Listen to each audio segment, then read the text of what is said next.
Hello, welcome to another episode of Album Musings. So up to number 23 I think now.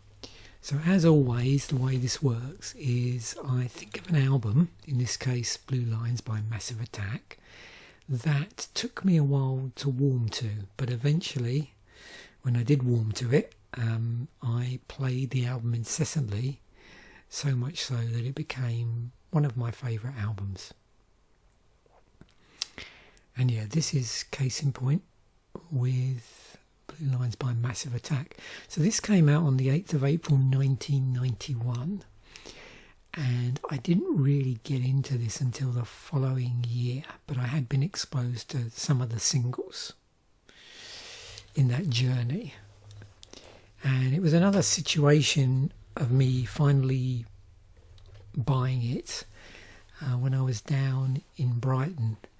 And there's certain albums, I think I've said before, where I can sort of remember, I close my eyes and I can actually remember back to me buying this, to the point on this one, I think I even remember what car park I was parked at, because I remember coming out of the record store after purchasing it and basically racing back to my car, which was parked pretty close, so I could get in and listen to it. And what had happened, I think it was due to me initially hearing, so I'd heard Unfinished Sympathy in 91, and then sometime in 92, similar to what happened, I think, as I explained with the Stone Roses album, I heard Safe from Harm somewhere, and that tipped me over the edge.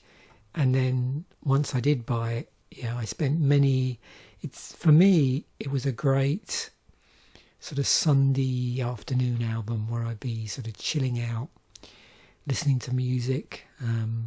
Maybe later on in the mid-90s, I might have been doing some assignments. But at this point, when I think back, what was I up to? So 91, I was still working in around about then I was still working at the lab I was working at, and it was a changeover. I was working in as a one-person department. I was the quality support project leader, and I specialised in finding software solutions to processes. That was my primary sort of objective, alongside dealing with customer complaints. And they were sort of interrelated, because we were looking at ways in which we could leverage software and leverage things like knowledge bases and various other things to avoid embarrassing production issues, or maybe making things that we probably shouldn't have made because they wouldn't survive the production process. So there was that factored in. So that was the background around the time when the album came out. Now what then subsequently happened was, the lab I had previously worked in, where I was the supervisor for a number of years, they sacked their boss, and I was asked as a favour to just stand in for a while. Always be careful when someone asks you to stand in for a while as a favour. And for various reasons and machinations within the firm and redundancies, I ended up not being able to step back to my quality support position, which was at that point was my favourite job ever. Having to maintain the role that I didn't really enjoy doing, tied up a lot of my time, stopped me from programming, forced me to repeat process improvement things a couple of times, because as fast as I was improving things, they were whatever the term is, redundant sizing, basically downsizing underneath me. And it was sort of undermining my attempts to improve processes. So ultimately I'd stuck that out for 2 years and then left and never looked back. But yeah, that was what was going on around that time. As a consequence of the promotion, the upside was I had slightly more disposable income. So finally, as I said, in 92, and I left the job in 93, but in 92 was when I picked up on this album. And a very popular album. It's got Tricky on it and a whole slew of other members that were part of the sort of original Wild Bunch, regarded as the first trip hop album. So this predates Portishead, who I also end up as a massive fan of. And I was trying to think of another trip hop band of that time as well that I was quite interested into, but I'm sure it'll come back to me. But yeah, so 91 wasn't quite into trip hop. 92 definitely became a thing and then followed on from then. So what else do we really need to say about this? So I think one of the reasons why I ended up being attracted to trip hop, I suppose, was the fusion of electronic music and dub and reggae, along with obviously hip hop. But I think it was the dub and the reggae bit, and later on the sampling side of things that's fascinated me. But yeah, great album. If you've never listened to it, thoroughly recommend it. So what else do they say? We'll have a look at where it falls in their catalogue in a moment, and the sort of band members at the time, although again with collectives it's a little bit confusing as to how that pans out. Yeah, it didn't do so well in the end of the year. 1999. Interestingly enough, end of year charts. I don't know why that's a thing. Peak position, number 13. What's its certification? So it's gone 2 times gold in France and 2 times platinum. But I have no clue. And looking at this, it looks like it's been completely ignored in North America. So yeah. So some of my viewers there may not be aware of this album at all. Who knows? But yeah, definitely it's a great album. There's lots of chill out music. I found it act as a really nice... I used to listen to this, and I used to listen to the Orb, Adventures in the Underworld. It all come up because that was released the same year, but again I was a bit delayed in listening to that. But yeah, both those albums I remember buying from... I always get the name muddled up. So in Brighton, there was originally 3 stores down there. There was an Outprice, an HMV, and a Virgin Megastore. And there was 2 HMVs in Brighton at one point, I believe. Yeah, I think that's right. And originally, I don't know if it's still there, because it's been a while since I've been to Brighton, actually. I know they opened a big one when they built the huge mall there. But there was always one that was down where the Virgin Megastore used to be, which is a road that if you walk down you end up in Hove. And it was in the HMV there that I purchased both Massive Attack, Blue Lines and Orb's album. It's funny how I remember certain albums, like where I bought it. It's amusing. So let's look at the chart situation here. And then what we'll do is we'll start to look at, in 91, what was actually stopping me from buying this album? What was distracting me? What was I listening to in 91? That sufficiently I parted company with by 92 to allow Blue Lines, Massive Attack Blue Lines, into my music space. So yeah, this went, as I think we saw last week with an album, sort of straight in. So was released, when did I say? 8th of April. So within a few weeks, and this shows, I think at that point, I'm trying to remember whether the chart must have gone up to the top 75 at least in 91. So on the 20th of the 4th, that's when it went into number 13. So we'll see if it was classed as a new entry as we look through this. But part of the reason I like to do this is to give me an idea of the sort of popular chart album landscape, which doesn't necessarily align with what I was listening to at the time, but can for some years. So what had I probably gone out and bought? So possibly this. I've always got this sort of pop undercurrent going on, regardless of whether I'm listening at the time to sort of death metal or other more extreme sorts of music or other genres. There always seems to be some sort of pop album from around that time frame which I go, yep, I was listening to that, and this is one. I've never really got into REM for some reason, but I'm pretty sure a family member had that, either one of my brothers, and we'll get onto an interesting conversation or story in a moment as to why there's certain grunge bands I prefer over other, because grunge looms very large over 91. Yeah, I had this. This is a cool album, because that was the one that had the extra tracks on it as well, the extra singles. I was on a bit of a Gloria Estefan, Madonna jag at the time. So yeah, I bought these around the time they came out.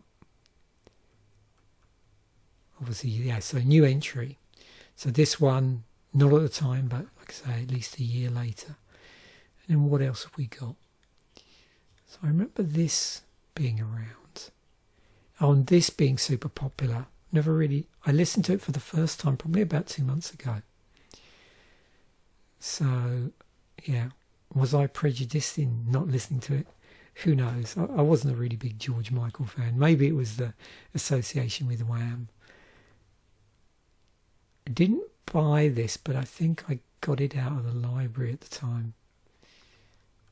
Oh, yeah, this album, Godfather by Ned's Atomic Dustbin.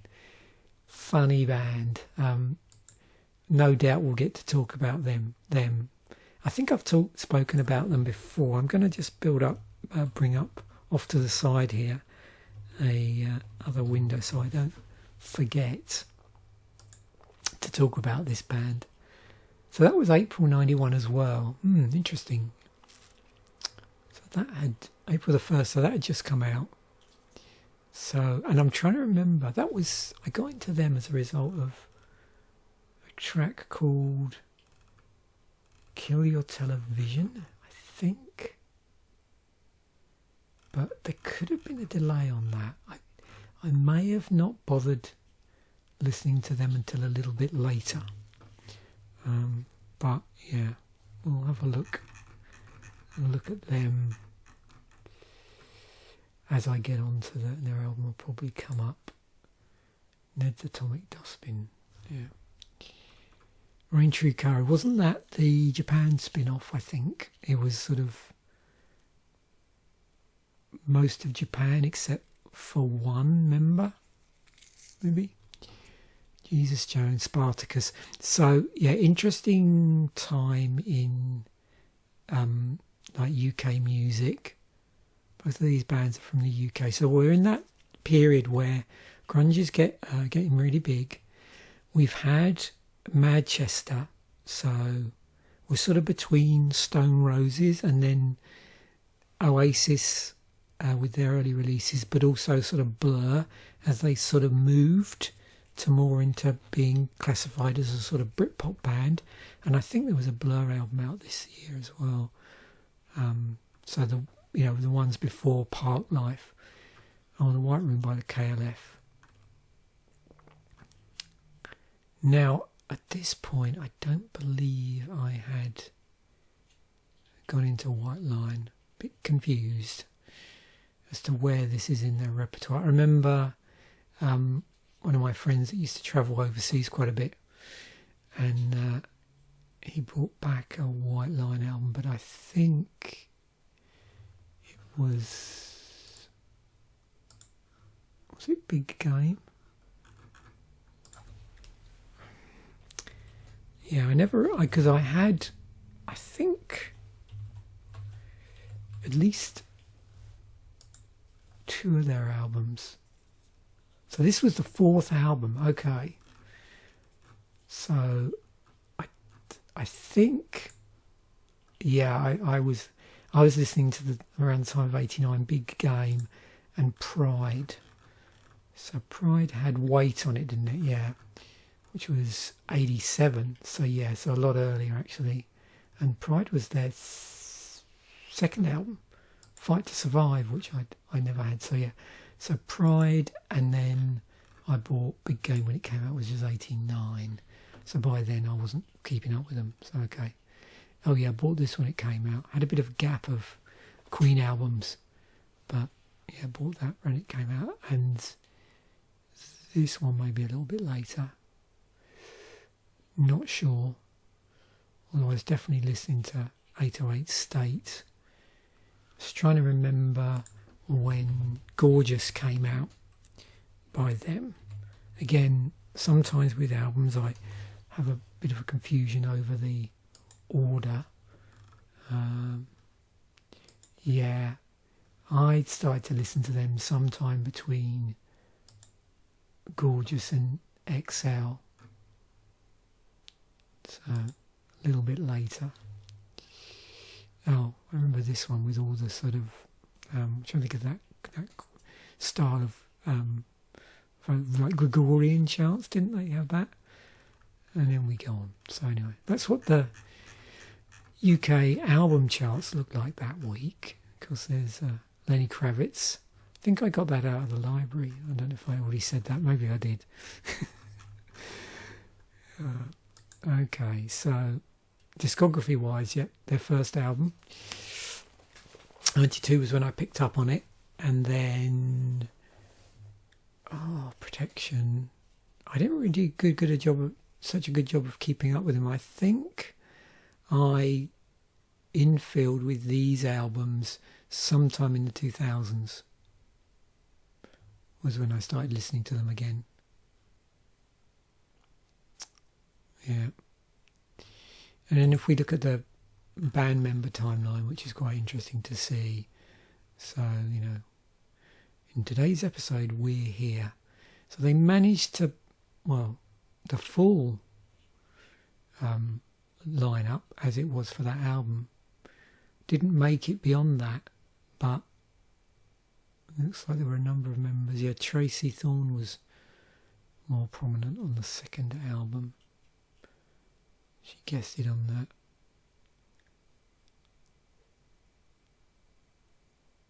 But yeah, several on here, as you can probably see the red lines. So one thing you get to realise when you're listening to Massive Attack album is there's quite a big change up in the vocalists from track to track. So yeah. So then they were down to 3 original members by the time of the 3rd album. So that was Mezzanine. I have listened to this one probably around the time it came out, I think, because I was already using Spotify by then. So yeah, but you can see it's quite a big change. So now, after about this point, only one original member. But as I mentioned, I mean, it does mention that Tricky's back in the band. Let's have a look. Oh, there you go, yeah. Also, yeah, what am I saying? Sorry, I was ignoring this. I do that with these timelines sometimes. So yeah, we've got people rejoining the band. Okay. So they've gone back up from 1 to 2 to 3. Okay, so Tricky. Oh, good. Tricky did rejoin then. Right. Yep. So what hour was that for? Where they were just down to one original member? 100th window.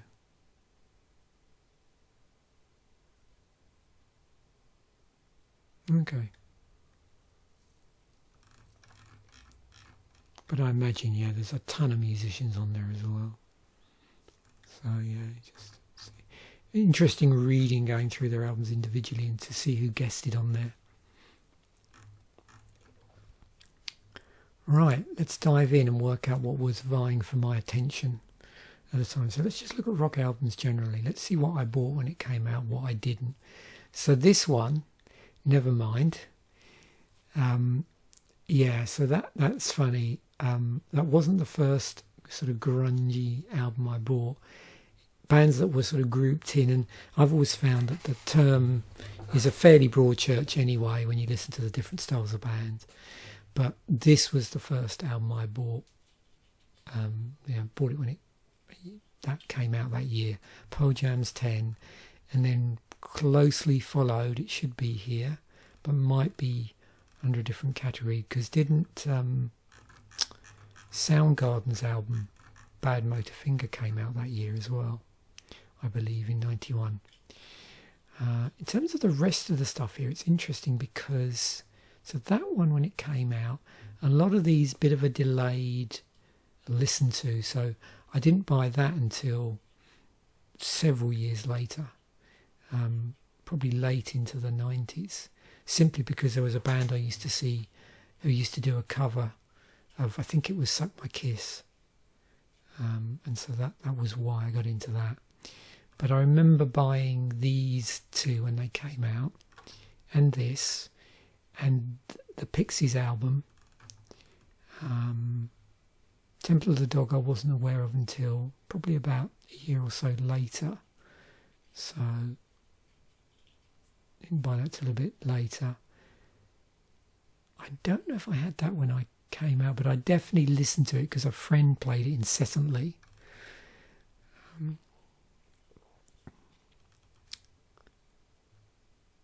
In preparation for this episode, I actually listened to this for the first time ever. It's got a lot of singles of the time on it, or seems to. This is a great album. I didn't really listen to it till this week. The Wedding Present, Sea Monsters. It's this weird, it's almost like angry jangle pop that reminds you a bit of Joy Division. I bought this when it came out. Now the Nirvana thing, the elephant in the room, what happened here was my youngest brother got into this album when it came out and just played it over and literally, like every day he'd just play it over and over and over again, and it went on for weeks. And I was so sick of the sound of it. It wasn't until about 5 maybe years later. Am I being unfair? It was a while later. It was after I sort of, had bought the Pearl Jam stuff, Soundgarden, Smashing Pumpkins, then thought, well, maybe I should own this album. So yeah. But there's been a couple of albums like that where family members or friends have just played it over and over again. I think I told you the other story that happened with So. My middle brother had it and I was so sick of it. Acton Baby came out then. I didn't listen to that at the time.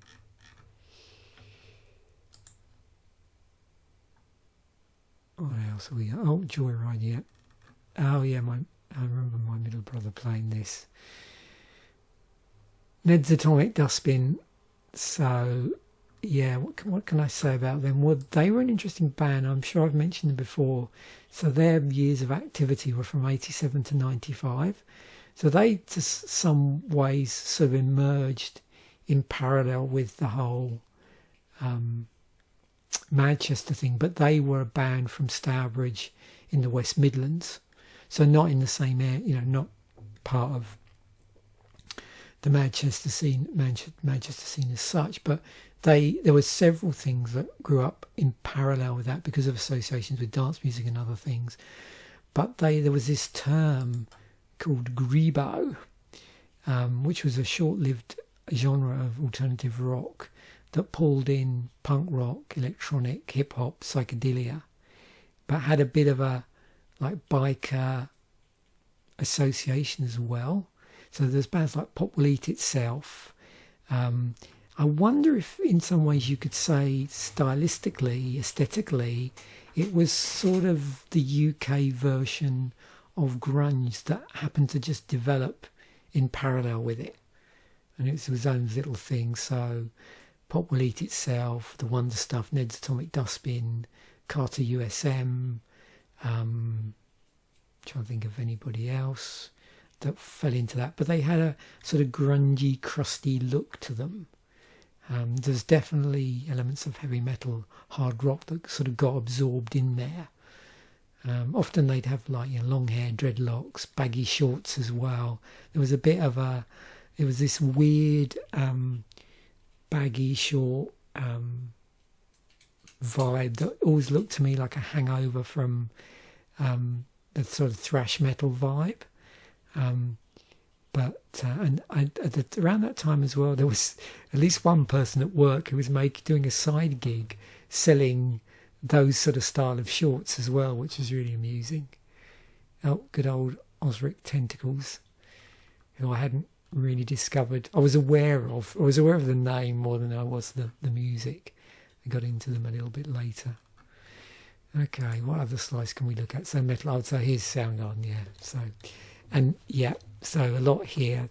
Bought this when it came out. Yeah, 91 was the year of the Black Album, and listened to this a lot. Bought all the stuff. There were all those off the back of that. There were all those videos that went with it.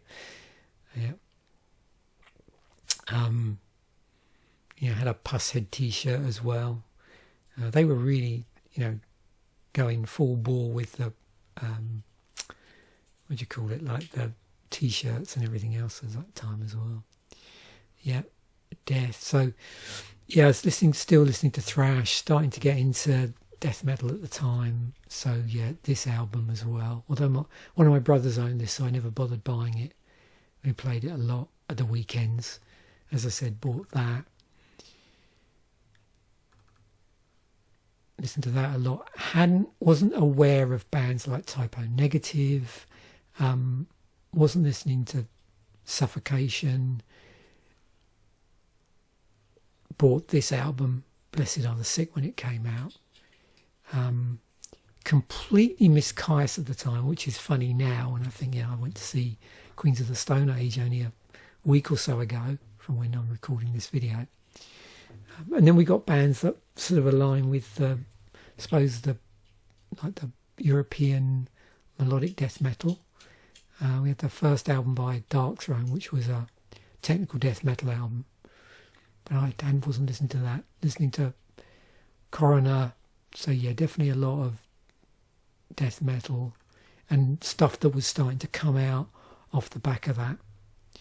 Hadn't got into the sort of doom and roll or death and roll stuff like Entombed yet. That didn't happen until about, I suppose, 97. Yeah, so a lot of heavier stuff here I am aware of, but a lot of it I just didn't get around to listening to. Bought this when it came out because of the association to death, because I believe the people that contributed to this formed the bulk of a version of Death at some particular point. And this was a band that had been existing whiles before, and I think sort of got reformed. Is it Cam Lee was in the band? Was that who was on vocals, or am I getting him muddled up with? Yeah, so he was in an early incarnation of Death, and then was in Massacre. But what didn't he also sing on a Megadeth spin-off? I reckon I'm getting him muddled up. Actually, no, I'm getting him muddled up with someone else, I think. Yeah, there was that. Was it M83?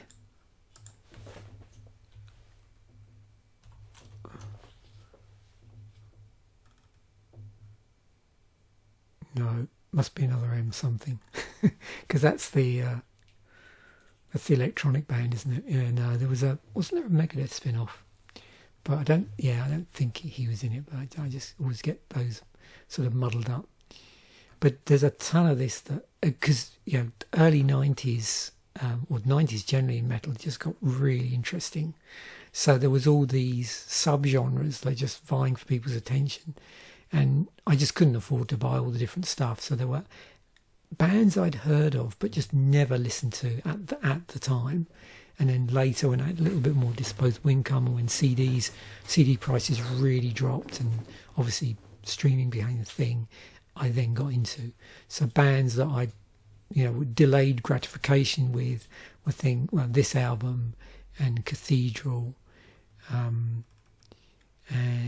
who else here? Who I wasn't really into at the time. No one really else springs to mind apart from the ones I've already mentioned. So like Entombed and Masugga were kicking around then. Oh, Gorguts. I think they were a technical death metal band. So yeah, good mixture of stuff that I listened to at the time and stuff that I just couldn't afford to, because we're pre-streaming era. So yeah, and this stuff wasn't getting played. There's no way, apart from the Friday Rock Show, I'm going to hear any Paradise Lost or Massacre on BBC daytime radio. Got into this band at the time, Corrosion of Conformity, bought that album when it came out. Post-punk stuff. Nothing here really springs out, but I suppose there's not many things fall into that category at the time in 91. Punk-wise, Green Day Kaplunk. So where was that in the... so excuse me.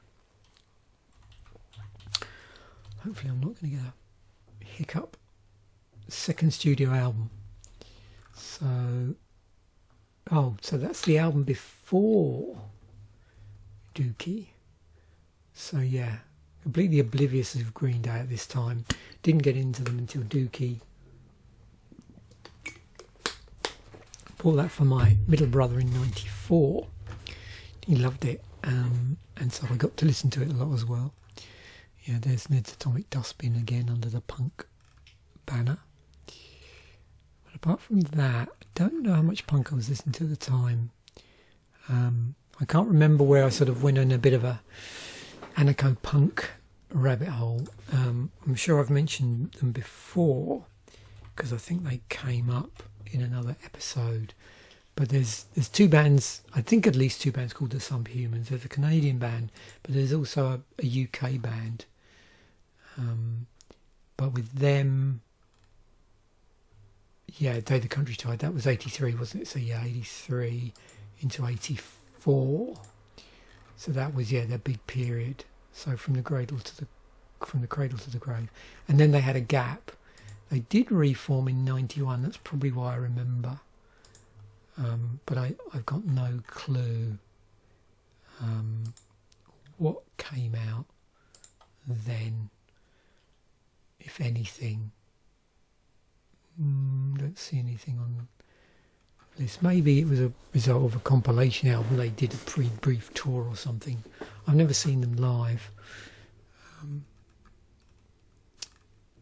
But yeah. Electronic, so... Oh yeah. So, yeah. Delayed reaction, very delayed reaction, another delayed reaction. So, of the electronic stuff, the only thing that's under this category, and it's going to be a bit of a weird crossover, is I did buy this album around about when it came out, because I really like the track Killer, and And I'm trying to think of the other track as well. But beyond that, nothing at this point springs to mind. I didn't start listening to Coil until probably, the last decade. But yeah, that's one of their big albums, I believe. Jangle Pop. Oh, The Godfathers. But didn't buy anything by them, I don't think. This is a really cool album. I listened to this week. So what I tried to do this week is listen to a few albums that I'd never listened to. And this was one. I probably need to give this another listen. Like I said, I'm sure somebody, my middle brother had a copy of it, and I heard it indirectly that way. But I'm going through mainly for these episodes and listening to UK bands that I just haven't listened to at all, to see, what was going on in mainly the UK scene, because that was my optics at the time, as my sort of lens, if you like. Pop albums, as I've said, I've got a bit of a soft spot for pop, but mainly it would have been things like, oh dear, no, I don't even remember them, do I? Who was it? Whoever came up? Joyride, Roxette. Yeah, Roxette. So they don't seem to be classified here as pop. And again, it's a bit of a wobbly definition. And then overall, anything I've missed, so that didn't get sliced up nicely. So I didn't listen to this until several years later. Funnily enough, this. So yeah, I was a bit late to the party. I listened to My Bloody Valentine before Slowdive. Probably I listened to them around the time I was listening to Lush. So sometime a little bit later in the 90s, I picked up on Lush, and then as a consequence, listened to this album. And then a lot later, I know I'm talking about the 2000s, when I was infilling and going on a bit of a shoegaze jag, and exploring the genre, and thinking about bands like Chapter House and bands I hadn't listened to. I stumbled across this band and ended up buying their first 3 albums, on CD at ridiculously cheap prices, because at that point, which would have been in the 2000s, loads of people were offloading their CDs through Amazon. Swans, not until later. I don't think I've listened to this album. I need to listen to some of their earlier stuff actually, and just see what it's like. This I didn't listen to until the last couple of years, because I was curious about where post-rock came from, because they are deemed, I think, to be one of the earliest post-rock bands, retrospectively. So yeah, we already saw Death. This is a cool album, Primal Scream, Screamadelica. Didn't listen to that until, 2000s again. Bought this one after I bought Siamese Dream. So again, after the fact. But as I said, bought this when it came out. I'm sure I've probably heard this. I don't know what's on this album. I've listened to one Primus album, but I can't remember the context, and I always assumed that the album came out around the same time, whatever one it was, came out at the same time as the there was a Black Sabbath album where Ronnie James Dio rejoined. It had what's that track? Is it Computer God? Something like that. Pretty sure it was around that same time that came out. So whenever that was. Okay.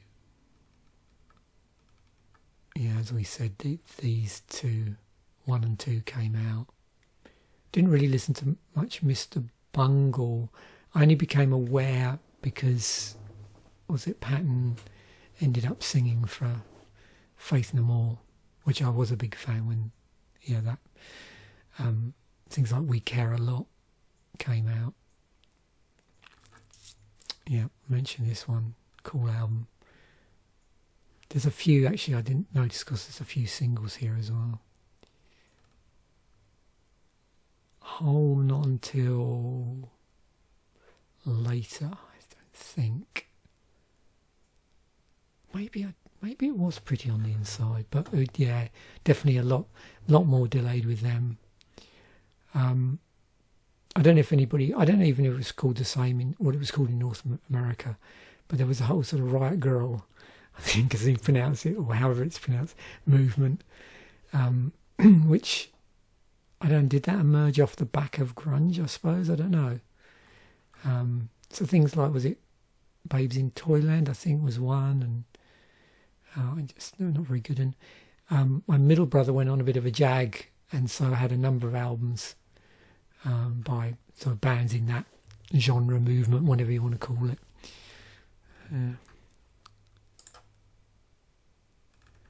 Yeah, Typo Negative didn't really get into until, was it 97?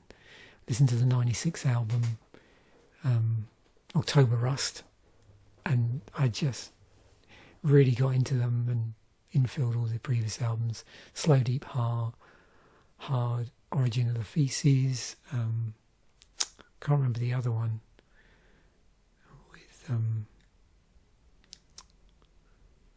it the one with Christian Woman? Oh god, what's the name of the tracks? Yeah, can't remember now. Probably their third album.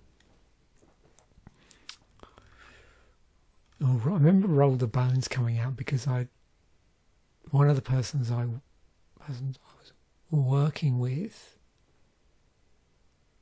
just before, who was in the same place as me.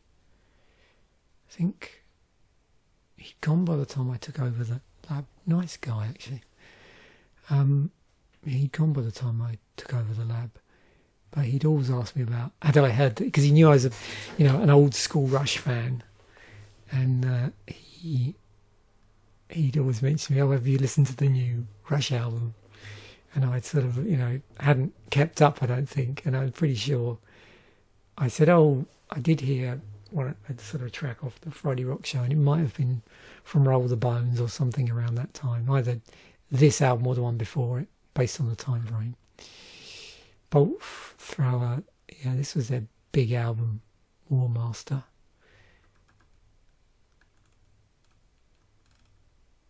I always tended to lump them in a bit with, grindcore, bands like Carcass and things like that.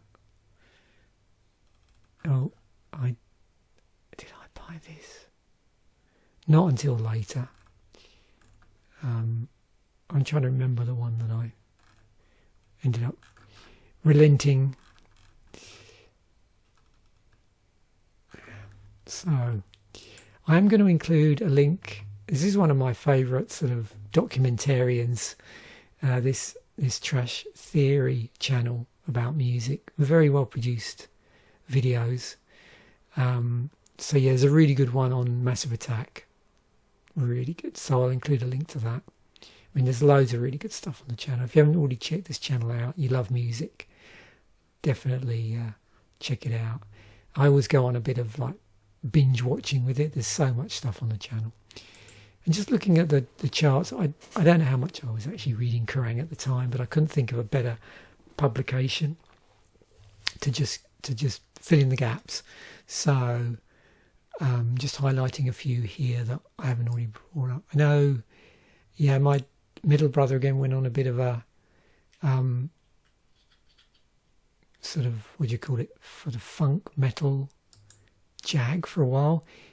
He suddenly, around the end of the 80s and 90s, had a big career change and had just ridiculous amounts of disposable income and was buying like CDs of all sorts of stuff that was ending up in the bargain bin. Not necessarily true of this band, but I remember as a consequence him bringing home all these CDs by bands that I'd never heard of, including quite a number of sort of extreme metal bands as well. But Decade of Aggression came out. I did buy that at the time. So that was a compilation, wasn't it? Yeah. I know there was a couple of people at work that were big into bands like Skid Row and Wolfsbane. So there are a number of, I suppose both in the UK and the US, a sort of number of bands that were sort of skirting that line between hard rock and metal. And to me, Wolfsbane and Skid Row sort of fall into that category. Yeah. Oh, Alice in Chains, Facelift. I didn't realise that was... Did they just... Sometimes with these, they sort of bleed over, don't they? That's why you have to be a bit careful with these best of charts where they... Because of the... Yeah, that was a 1990s album. August. So I don't know what it was doing there, 91 list. Anyway, yeah, so you have to be a bit cautious with these in terms of the lines, the years lining up. The other thing is, you notice it does feature a few compilation albums. Yeah, Jellyfish, I didn't really pick up on them till a few years later because of the album after this, and then did buy this album. But yeah, I loved that band. They're just so cool. And I just loved that. I don't know, they had a retro sound to them without sounding like a specific band. Do you know what I mean? That's that. They're in that interesting sort of power pop area where they sound like a whole ton of different bands. But I can't quite put my finger on exactly who they sound like. But it was the album after Belly Button, which was Spilt Milk, which had been 93, which I picked up on. I thought it wouldn't hurt to look at NME, just to get a bit more of a sort of UK indie perspective. So yeah, you can see this is a bit top heavy in terms of this. There's Massive Attack, Carter USM, a lot of the bands I've already made. Yeah, so again, electronic, did that come out that year? I wonder why we didn't see that. That was Johnny Marr with New Order, and I think Neil Tennant and Chris Lowe from Pet Shop Boys were involved. So it's a good combination. Johnny Marr, Bernard Sumner, and members of Pet Shop Boys for me. So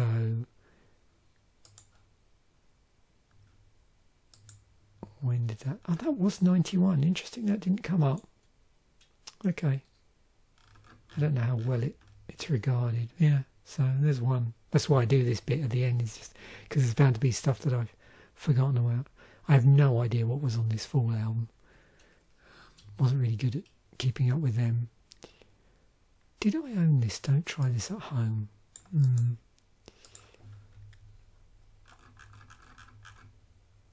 I'd have to go by album covers to know if I've... No. It's... let's see if I can bring this... It's this one. Yeah, I was big into Billy Bragg at the time. I actually did see him when he came to Halifax sometime in the... Must have been the 2010s. Yeah. But I did actually see him a couple of times in the 80s.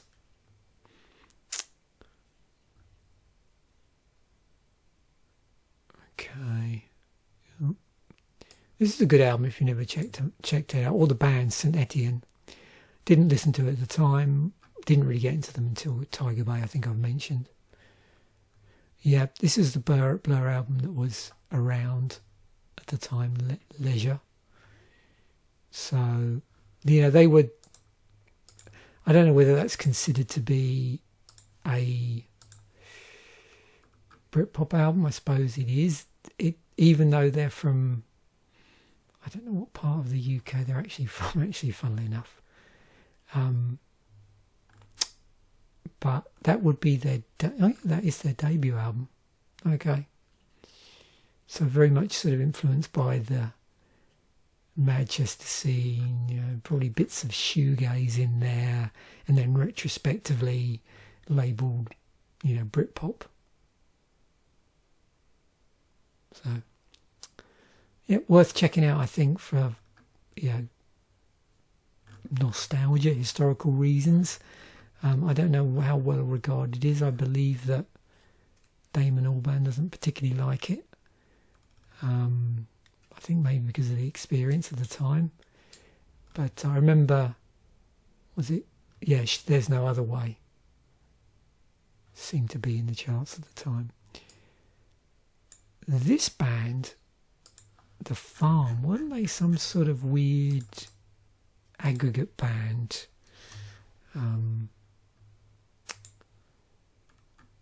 Yeah, they were part of that. They were part of something called. So you had, what I mentioned, Grebo. You also had something called Baggy as well, from the 80s. So this was their debut album. Again, looks like that. And I have no clue who was in the band. They didn't have members. It was Peter Hooton. He was in. What band was he in? Apart from The Farm, not sure. Yeah, I don't know what the association is within these. Yeah, so I've always assumed they were some sort of collective of various people. So, yeah, I don't know much about them. But I think there was quite a few people involved, and sort of bands merged together and then they turned into something else and split apart. Yeah. But the track, they released a single called All Together Now. And that borrows from, I think it's based on the Circle of Fifths. Is that the one that, whether you can call it rips off some classical track? Yeah, the chord sequence taken from Cannon's Pachelbel's Canon. Yeah. Now what is that based on? Yeah, maybe I'm getting confused about the exact type of chord progression it is, thinking about it. It may not be Circle of Fifths or Fourths. It may be something else. But yeah, that was certainly, that they based off of that. It's always difficult with classical music, isn't it? Because a lot of classical music are based on like well-formed structures, which tend to get repeated a lot. Yeah.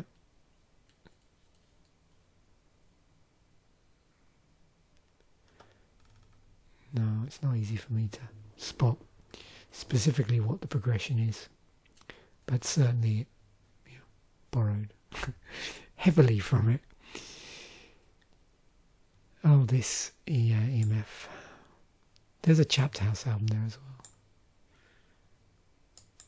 well. Voice of the Beehive. I do remember them, but I don't think I owned that album. They were quite a sort of, what do you call it, like a sugary pop band? Alternative rock. Yeah, it's not this album, but this is the album I remember by them, Let It Be, which I bought when it came out in '88 because they had that Don't Call Me Baby. That was the album that came out this year. So.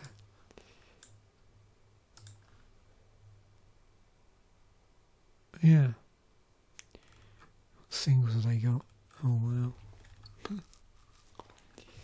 So finally, just to wrap it up, generally when you look up Wikipedia, what are they saying about 91? Well, yeah, this thing. So Iron Maiden had this big single, Bring Your Daughter to the Slaughter.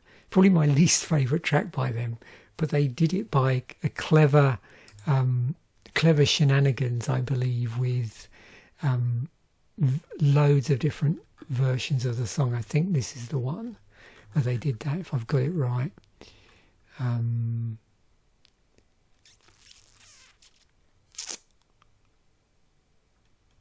Yeah, I'm pretty sure it had all these different things which they knew the band would buy. I think this is the one, unless I'm getting it muddled up with something else. I'm surprised it doesn't say it here.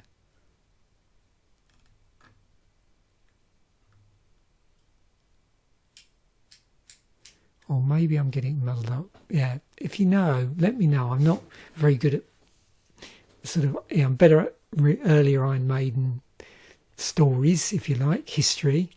And I do know there was one single which is famous for doing really well.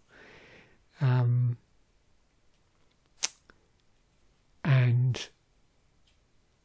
they banned it, didn't they?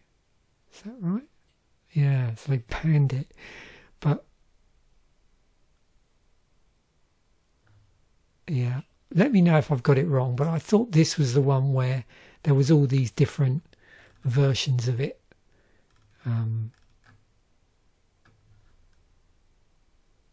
7-inch picture discs, stuff like that.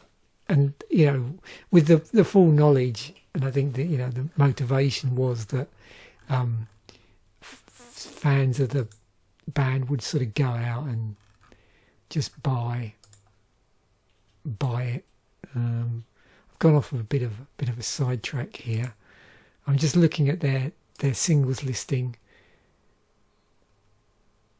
What was their highest chart? That's the thing. Yeah, so that was it. I'm sure that must be the one that I'm thinking of. But again, if any big Maiden fans out there that happen to have stumbled across this video, or my, you know, part of my group, my friends of the channel already, so probably that you know, anybody that's watched one of my videos is a friend of the channel. Yeah. So yeah, what else have we got? Oh yeah, this one. This seemed to be huge at the time. It's probably one of those albums that, like, was it Dark Side of the Moon or something like that a lot of people bought to play on their CD players of the time. Oh, do the Bartman. Wow. Should I stay or should I go? That was number one. Okay. And of course this went on. This seemed to be number one for just weeks, years it seemed like. And the Christmas number one, because Freddie Mercury died in 91. Yeah, lots of stuff going on then, but just to look at the number one singles. Now again, these could be things that might be spilling over on albums from the previous year, but again, just to give you an idea of the general zeitgeist in the UK singles wise, and then albums in a moment. So sort of, I just scroll down here, you can sort of see what I was up against. That was cool. Dizzy by Victories and the Wonder stuff. Yeah, there we go. Number one albums. Yeah. This I'll be a bit more in step with, I suppose, but you know, a lot of the stuff that I like wouldn't get into the album charts. I mean, apart from things like this. Black Album by Metallica. Use Your Illusion. Where does Use Your Illusion 1 come into scene? Probably not. Yeah, Stars was big that year. Did it actually come out? Yeah, 91.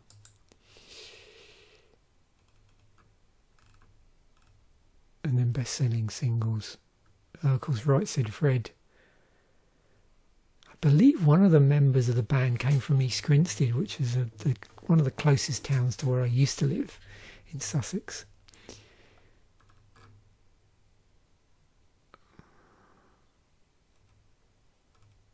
more than words. But yeah, everything I do for you.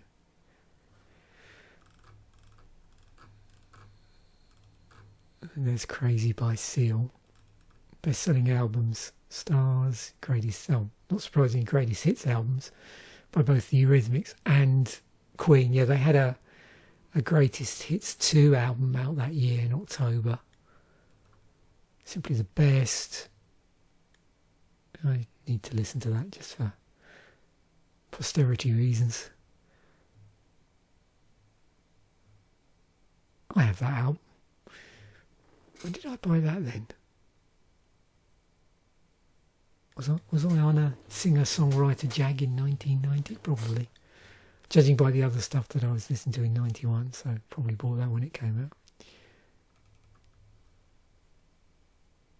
No, I've only really listened to one Chris Rea album, and that's because a friend used to play the one with Road to Hell on it all the time. When I listened to it, for some reason, I always used to think, the guitar work on here sounds a little bit like Dire Straits for some reason. That was out. I don't think I owned that. So a lot of pretty cool greatest hits albums out that year. Got the Salt and Pepper one out. I didn't own that. I can't remember what album I did own by them.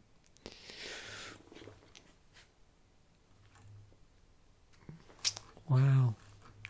Yeah, so you wouldn't be surprised to know that I find, even though I was a bit delayed to the party with this album, 91 generally a thoroughly enjoyable year where I got to sample quite a smorgasbord of albums. So thanks once again for watching. Bye for now, and I will catch you in a future video as always.